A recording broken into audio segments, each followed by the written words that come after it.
본문 말씀은 창세기 13장 14절로 16절입니다. 롯이 아브라함을 떠나간 뒤에 주께서 아브라함에게 말씀하셨다. 너 있는 곳에서 눈을 크게 뜨고 북쪽과 남쪽, 동쪽과 서쪽을 보아라. 내 눈에 보이는 이 모든 땅을 내가 너와 네 자손에게 아주 주겠다. 내가 너의 자손을 땅의 먼지처럼 셀 수 없이 많아지게 하겠다. 누구든지 땅의 먼지를 셀 수 있는 사람이 있다면 너의 자손을 셀 수 있을 것이다. 내가 이 땅을 너에게 주니 너는 가서 길이로도 걸어보고 너비로도 걸어보아라. 아브라함은 장막을 거두어서 헤브론의 마므레 곧 상수리 나무들이 있는 곳으로 가서 거기에서 살았다. 거기에서도 그는 주께 제단을 쌓아서 바쳤다. 아멘. 오늘은 믿음의 조상 아브라함 세 번째 시간으로 하나님께서 아브라함을 모든 믿는 자의 조상으로 삼으신 역설적인 이유를 살펴보려고 합니다. 성경은 이상하리만큼 믿음의 조상 아브라함의 생애의 자세한 기록을, 특별히 실패와 수치를 조금 더 감추지 않고 기록하고 있습니다. 그래서 우리가 성경에 기록된 아브라함의 실패와 수치의 사건을 보고 교훈을 받으려고 합니다. 첫 번째, 아브라함이 하나님의 음성을 듣고 따르는 신앙 여정을 출발할 때부터 부분적으로 불순종한 것을 우리가 봅니다. 창세기 12장 5절에서 여호와께서 아브라함에게 이르시되 너는 너의 고향과 친척과 아버지 집을 떠나 내가 너에게 보여줄 땅으로 가라고 하셨어요. 그래서 아브라함이 이 음성에 순종해서 엄청난 위험 부담에도 불구하고 살던 집을 떠났는데 롯을 데리고 떠났습니다. 그래서 엄밀하게 말하면 친척을 떠나가라는 말씀에는 순종하지 않은 거지요. 왜 순종하지 않았는지, 조카 롯을 데리고 갔는지 좀 궁금해져요. 그죠? 인정 때문에 그랬을까? 네, 아니면 멀고 위험한 길을 갈 때 롯이 도움이 되고 의지가 되기 때문이었을까? 어쨌든 간에 엄밀하게 말하면 너의 친척을 떠나라고 하신 말씀에 불순종한 것 또한 사실입니다. 그렇죠? 근데 하나님께서 이거를 특별히 문제 삼으시지 않으신 것 같아요. 그죠? 근데 그게 얼마나 다행인지 몰라요. 왜냐하면 우리 삶에도 허다한 많은 불순종이 있는데 그때마다 하나님께서 문제 삼으시면 어떻게 해요? 아무튼 그럼에도 불구하고 불순종이었다라는 것을 지적하고 싶습니다. 두 번째 보면 아브라함의 일생 동안에 여러 번 때로 하나님이 직접 일하심을 기다리지 못하고 사람의 지혜와 생각과 방도를 따른 경우들이 있습니다. 예를 들면 창세기 12장 10절 아브라함이 말씀을 따라 여행을 출발해서 약속의 땅 가나안에 도착했습니다. 근데 하필이면 그때 가나안 지경에 심한 기근이 몰아쳐 왔습니다. 왜 하필 그때 기근이 닥쳤을까? 그렇게 어려운 길을 말씀에 순종해서 많은 고생을 치르고 왔는데 그냥 자연의 법칙 때문에 그런 기근이 생겼나? 아니면 하나님이 자연의 법칙을 초월한 어떤 개입하신 일일까? 여러모로 생각해 보지만 알 도리는 없어요. 그렇지만 그럼에도 불구하고 한 가지 분명한 것은 하나님께서 그 좋은 기회를 그냥 지나치지 않으셨어요. 그죠? 아브라함의 믿음을 테스트하는 기회로 삼으셨지요. 그런데 아브라함은 그 기근 때문에 약속의 땅에 도착하자마자 곧 약속의 땅을 떠납니다. 그리고 애굽으로 내려갑니다. 생각해보면 거기에서 머무를 형편이 안 되고 특히 장기간 여행을 했기 때문에 기근 대책을 세울 수 있는 입장이 아니었으니까 양식이 전혀 없는 낯선 땅에 있기보다는 양식이 풍성한 애굽으로 내려가는 것이 자연스러운 일일 수 있습니다. 그렇죠? 그러나 그럼에도 불구하고 우리 믿음의 조상님이시라면 그것까지 인도하신 하나님께 여쭙고 허락을 받고 내려갔으면 얼마나 우리가 좋았을까.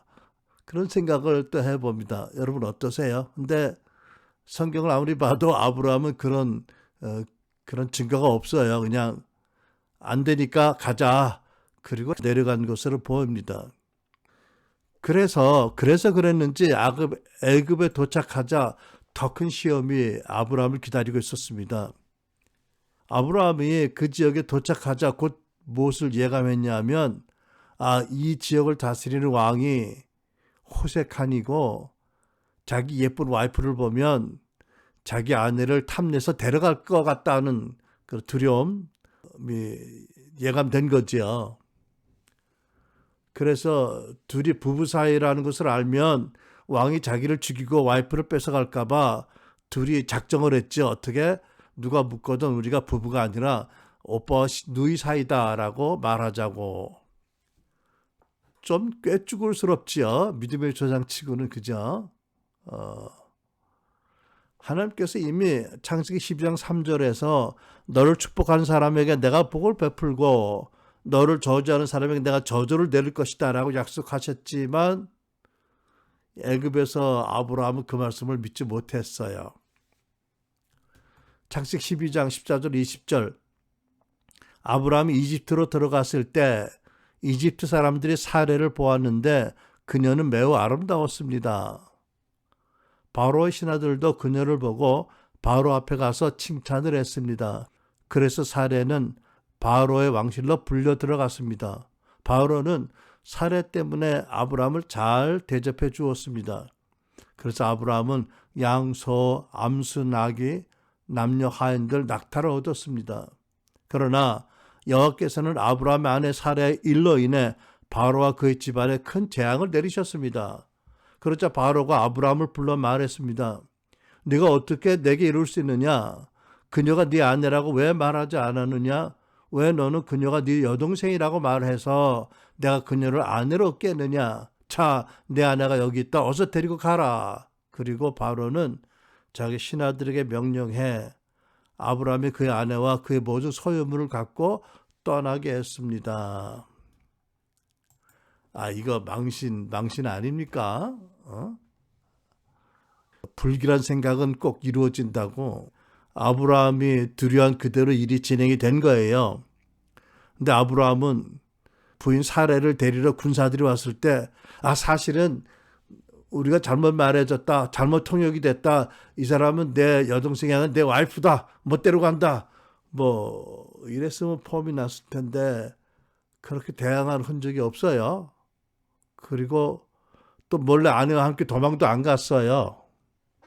그냥 사례가 동생인 척, 아내가 아닌 척 가만히 있다가 더 쭈글스러운 것은 나중에 왕이 내려주는 양과 소와 암수 낙의 역대를 많이 얻었다.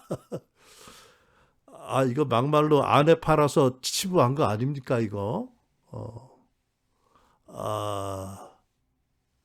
물론 아브라함은 이 사건 다음에 창세기 15장 6절에서 하나님의 후손이 하늘의 별같이 많게 될 것이라는 말씀을 믿어서 하나님이 그의 믿음을 보고 의롭다 죄 없다 하시고 구원을 베푸셨으니까 엄밀하게 이 사건 때까지만 해도 하나님의 인도하심을 따르고 있었지만 아직은 하나님의 구원받고 거듭난 백성은 아니다 라고 약간 입장을 변명할 수도 있겠어요. 그런데 참 유감스러운 일이 뭐냐 하면 이런 일이 한 번만 있었던 게 아닌 거예요. 이 일 다음에도 하나님 인격적으로 알게 되는 많은 사건들을 경험하고 많은 은혜와 축복을 받은 다음에 창세기 20장을 보면 다시 똑같은 이와 같은 사건이 일어납니다. 창세기 20장 1절 7절 아브라함이 거기에서 네겝으로 이동해 가데스와 술 사이에 거주했습니다. 그리고 다시 그랄로 가서 잠시 머물러 살았습니다. 아브라함은 자기 아내 사라에 대해서 그녀는 내 여동생이라고 말했습니다. 그러자 그랄 왕 아비멜렉의 사람을 보내 사라를 데려갔습니다. 그날 밤 하나님께서 아비멜렉의 꿈속에 나타나 말씀하셨습니다. 너는 이제 내가 데려온 그 여자 때문에 죽게 될 것이다. 그녀는 남편이 있는 몸이다. 아비멜렉은 아직 그녀를 가까이 하지 않았으므로 그가 말했습니다. 내 주여, 주께서 죄 없는 백성도 멸하시려 하십니까? 그가 저에게 그녀는 내 여동생이라고 했고 그 여자 역시 그는 내 오빠라고 하지 않았습니까? 저는 온전한 마음과 깨끗한 손으로 이 일을 했습니다. 하나님께서 꿈속에서 또 그에게 말씀하셨습니다. 나도 역시 내가 온전한 마음으로 이 일을 했다는 것을 안다. 내가 너에게 죄짓지 않도록 너를 막은 것이다. 그 때문에 내가 너로 하여금 그녀를 건드리지 못하게 한 것이다. 이제 그 사람의 아내를 돌려주어라. 그는 예언자니 그가 너를 위해 기도해주면 네가 살 것이다.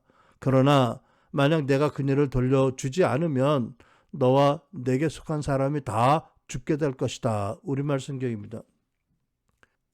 참 기가 막히고 코가 막히는 이야기입니다. 그죠? 여기에서 우리가 많은 것을 배울 수 있지만 두 가지만 나누겠습니다. 첫째, 아브라함은 이름도 고침을 받아서 아브라함이 되고 사레가 아니라 사라가 되었고 하나님의 많은 은혜를 경험했고 하나님을 많이 경험했는데 그리고 더군다나 여기서 하나님께서 아브라함이 당신의 선지자라고 인정하셨거든요. 근데 하나님의 선지자가 하나님의 언약의 말씀을 믿지 못하고 인간적인 지혜와 방도를 의지했다가 또 망신을 당했다는 거잖아요. 참 안타깝고도 면구스럽고도 참 그렇습니다. 그죠? 근데 여러분, 이게 아브라함은 좀 드라마틱한 일을 저질렀지만 우리는 어떤가요? 우리는 그 조상의 그 후손 아닐까 싶습니다. 두 번째는 왜 아브라함이 이랬을까를 생각해 보다가 이런 생각이 듭니다. 혹시라도 아브라함이 여호와 하나님께서 어느 특정 지역을 다스리는 신의 하나로 알아서 약속의 땅을 떠나서는 하나님의 언약을 불신한 게 아닌가라는 생각을 해보게도 됩니다. 약속의 땅 가나안에서도 물론 불순종하긴 했지만 타국에 들어가서 자주 더 큰 시험에 들은 것을 보면 혹시 여러 곳에 다니다 보니까 여러 곳에 신들이 있는데 자기가 믿는 하나님이 사람을 만드시고 또 온 우주와 온 나라를 다스리는 분임을 알지 못해서 그런 거 아닐까? 이런 생각도 해봅니다. 그러다 보니까 오늘날 예수님 믿는 정치인 중에 장로님도 있고 집사님도 계시는데 어떤 분들이 선거 때가 되면 절에도 가고 원불교 회당에도 가고 거기서 넙죽넙죽 절을 하고 투표해달라고 그러지 않습니까? 교회 가면 장로님이고 집사님인데 목사님이고 저는 안 그런가요? 비슷한 모습이 드러날 때가 있어요. 그죠? 이제 그렇게 보면 하나의 결론이 뭐냐면 살아계신 하나님을 믿고 의지하고 따르는 신앙이 하루아침에 생기는 게 아니구나라는 것을 알게 됩니다. 그러면서 아브라함도 상당한 기간 동안 하나님을 듣고 믿고 따르면서도 때로 온전하지 못해서 넘어지고 망신당하는 것을 보면 참 하나님이 놀라운 분이시다. 참 하나님의 자비하심과 인내하심이 친절하심이 참 놀랍다. 이런 생각을 하게 됩니다. 여러분, 아브라함이 상당히 오랜 세월 동안 하나님을 따랐고 많은 기도도 받고 또 하나님을 많이 만났는데도 때로 하나님의 언약이 역사하는 것을 믿지 못해서 자기 생각대로 하다가 넘어져서 또 이렇게 면구스럽고 수치스러운 모습을 드러내는 것을 봅니다.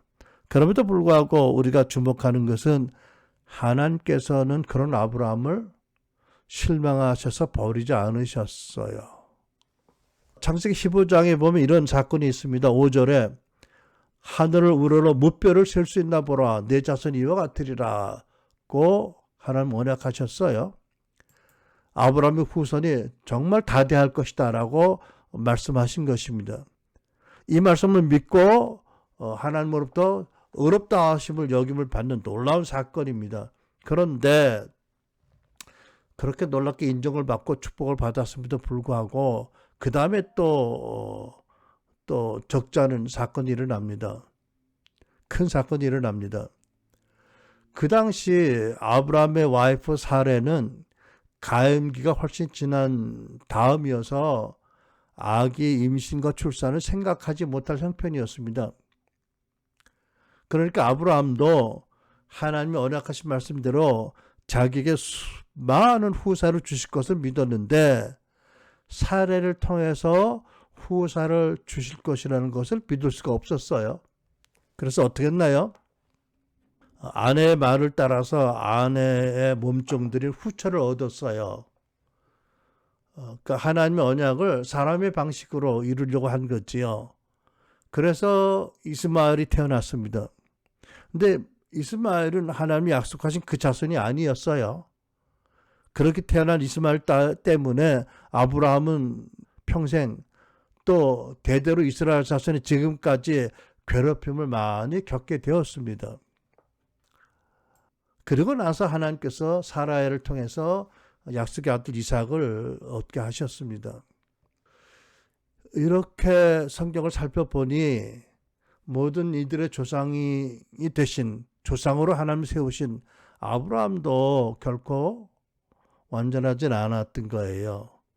때로 시험을 당해서 넘어졌습니다. 그런데 하나님께서 저를 버리지 아니하시고 그때마다 돌이켜주시고 세워주셨어요. 뿐만 아니라 하나님께서는 계속 아브라함을 격려하셔서 더욱더욱 아브라함이 겸손해지고 더 믿음이 자라고 또 자비와 인내로 말미암아 드디어 놀라운 믿음의 거장으로 하나님이 만들어 주십니다. 그런데 우리가 성경을 살펴보면 아브라함 가계에 아브라함보다 믿음이 더 훌륭한 조상들이 계세요. 예를 들면 300년 동안 하나님과 동행한 에녹이 아브라함의 조상이잖아, 그죠? 그 다음에 의인이고 당세의 완전한 자라고 하나님의 인정받은 노아가 있습니다. 그러니까 에녹은 정말 완전에 가까운 믿음의 사람이었어요. 한 번도 실수한 적이 없어요. 노아는 살면서 단 한 번 포도주를 과아 마시고 시원하게 벗고 주무신 것, 그 실수 딱 한 번 하셨어요. 그렇게 보면 이분들이 아브라함의 직계 조상이에요. 그러면 믿음의 조상으로 세우신다면 나 같으면 에녹이 첫 번째예요. 그죠? 두 번째 순위가 노아겠죠? 아브라함은 아무리 잘해도 세 번째예요. 동메달입니다. 금메달 아니에요. 그런데 왜 하나님께서 그렇게 완전에 가까운 분들을 제껴놓고 아브라함을 모든 믿는 자 조상으로 세우셨을까라는 의문이 생깁니다. 여기에 하나님께서 아브라함을 믿는 모든 자의 조상 세우신 역설적인 경륜 뜻이 드러납니다. 여러분, 왜 굳이 동메달을 금메달로 세우셔서 우리 믿음의 조상이다 이를 바라보라고 하셨을까요? 완벽하지 못해서 많은 은혜와 축복을 받아서 자주 넘어진 아브라함을 우리 앞에 믿는 자의 조상으로 세우시고 하나님이 뭘 말씀하시려고 하시나요? 저는 이렇게 믿어집니다. 내가 아브라함을 온전하게 한 것 같이 너희가 아직 내 앞에서 온전하지 못하지만 내가 아브라함을 포기하지 않았고 아브라함이 나를 포기하지 않을 것 같이 내가 나를 따르면 나도 너를 아브라함과 같이 훌륭한 사람으로 세워주겠다. 뭐 이런 교훈을 주시려고 특별히 아브라함을 모든 믿는 자 조상으로 세우신 게 아닐까요? 야, 이거 천국에서 소송이 걸릴 만한 일이네 생각해보니까 동메달인데 그 금메달과 은메달이 항의할 수 있어. 그죠? 하나님, 공의로우신 하나님, 이거는 공의롭지 않습니다. 뭐 토기장이한테 뭐 토기 그릇이 뭐라고 말을 해요. 그죠? 더군다나 어마어마하게 감사하고 은혜로운 말씀으로 우리 애를 대하시는 뜻이 있어서 하시는 일인데 여름방학 되어서 아버지가 하나뿐인 아들이 보이스카우트 캠프에 간 아들이 어떻게 지내는지 너무 궁금도 하고 또 걱정도 되고 저 설레는 마음으로 기다리다가 캠프 수료식에 갔습니다. 사열대 많은 부모들이 함께 올라가 사열대 섰어요. 그리고 이제 열을 맞춰서 사열대 앞을 지나갈 자기 자식들을 기다리고 있습니다. 드디어 악대가 먼저 지나갔고 꼬마들이 제복을 입고 행진해서 들어옵니다. 근데 사실 아이들 모습 하나하나를 줌으로 저렇게 확대해 보면 별로 그렇게 대단한 모습이 아닌 거예요. 어떤 애는 모자가 삐뚤어지고 어떤 애는 단추를 잘못 끼웠고 어떤 애는 실발끈이 끊어 풀려져 있고 발이 안 맞는 애들이 많고요. 또 어떤 애는 찬바람에 콧물을 훌쩍거리는 게 보입니다. 그런데 그 아버지는 팔을 휘저으면서 기쁨의 큰 소리로 말하는, 저기 보세요. 저기 우리 아들이 너무 당당하게 걸어오지 않습니까? 이러고요. 뭐 누가 당당한데? 여러분, 하나님께서 여러분과 나를 보실 때 우리의 허물과 죄를 찾으시는 엄한 눈으로 바라보시나요? 아니요. 그 사일 때 올라간 아버지 같이 그런 눈으로 우리를 찾아보시지 않습니까? 당신의 아들 예수 그리스도를 바라보시는 사랑의 안경을 낀 눈으로 우리를 바라보지 않으십니까? 왜요? 예수님은 내 안에 있고 우리가 예수님 안에 있기 때문인 것이죠. 하나님은 이런 우리를 위해서라도 아브라함을 포기하지 않으셨고 아브라함을 그 많은 실수와 잘못에 불구하고 위대한 사람으로 인내하심으로 세워주셨습니다. 마찬가지로 하나님은 우리가 포기하지 않는 한 절대 우리를 포기하지 않는 분입니다. 하나님께서는 우리를 예수 그리스도 안에서 당신의 친자녀 삼아 주셨습니다. 그리고 하나님께서는 우리에게 교회와 여러 가지 방편으로 많은 은혜를 주셨고 성령을 경험하게 하시고 또 말씀을 깨닫게 하시고 은사를 주셨습니다. 그리고 우리의 많은 기도, 연약한 기도에도 크게 응답하고 계십니다. 이게 바로 성경을 보면 구약 성도들이 그렇게 바라고 기다렸던 그런 축복입니다.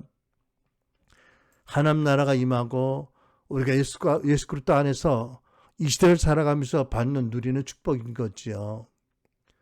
여러분, 하나님께서는요, 그 아버지의 마음을 감동하셔서 그들이 살던 이방의 땅에서 우상을 섬기는 이방의 땅에서 옮겨가서 가나안을 바라보게 가게 하시다가 그 아비가 하란에 머물러서 오래 살고 거기서 죽은 다음에 하란에 있는 아브라함에게 나타나셔서 내가 너에게 지시할 땅으로 가라 하셨고 그때부터 아브라함을 인도하기 시작을 하셨습니다. 그리고 여러 번 넘어질 때마다 보호하시고 또 세워주시고 또 격려하시고 보이지 않는 손길로 인도하시고 드디어 믿음의 자이언트가 되게 하셨습니다. 우리가 내일 다음번에 살펴보지만 정말 위대한 믿음의 거대한 봉우리로 아브라함을 세우셨습니다. 저는 이것이 에녹과 노아를 제쳐두고 아브라함을 모든 믿는 자 조상 삼으신 하나님의 역설적인 경륜이라고 믿습니다. 하나님은 오늘도 예배 가운데 있는 우리에게 오셔서 우리의 손을 잡아주시고 내가 너를 사랑하고 내가 너를 아브라함같이 인도할 것이며 네가 나를 따르면 내가 아브라함같이 되게 하겠다라고 우리에게 격려하시는 줄 믿습니다. 그러면서 하나님께서 창세기 17장 1절에서 이렇게 말씀합니다. 나는 전능한 하나님이라 너는 내 앞에서 행하여 완전하라. 네, 여러분, 이 말씀을 앞뒤를 찬찬히 잘 읽어봐야 됩니다. 앞을 읽지 않고 뒤를 먼저 읽으면 정말 크게 어려움을 느끼게 됩니다. 너는 내 앞에 행하여 완전하라. 어떻게? 아브라함도 못했는데. 근데 이렇게 말씀하세요. 먼저 나는 전능한 하나님이다. 그러니 너는 내 앞에서 행하여 완전하라. 무슨 뜻입니까? 전능한 하나님이기 때문에 내가 널 넘어지면 내가 붙잡아 주겠고 네가 힘들면 격려해 주겠고 낙심하면 내가 위로해 주겠고 내가 너의 아버지인데 내가 전능한 자 아니냐? 그러니 내 앞에서 행하라 완전하라 내가 너를 돕겠다라는 언약을 함께 주시는 말씀이라고 믿습니다.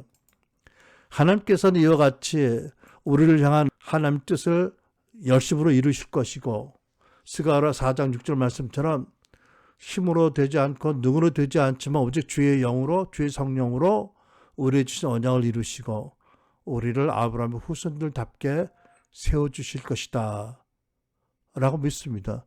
이것이 저의 믿음이요 우리의 소망이요.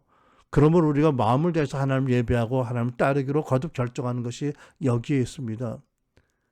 우리를 죄악의 저주와 어둠과 비천함 가운데 건져내 주시고 우리 모든 죄를 십자가 주 예수님께 감당하게 하셨고 그리고 주 예수의 복음을 믿은 우리로 하여금 우리를 건져주시고 중생의 쓰심으로 또 영생을 주시고 새롭게 하시고 의롭다 하시고 거룩하다 하시고 실제로 그렇게 되도록 은혜를 부으신 하나님이 아브라함의 하나님 그리고 우리의 아버지이십니다.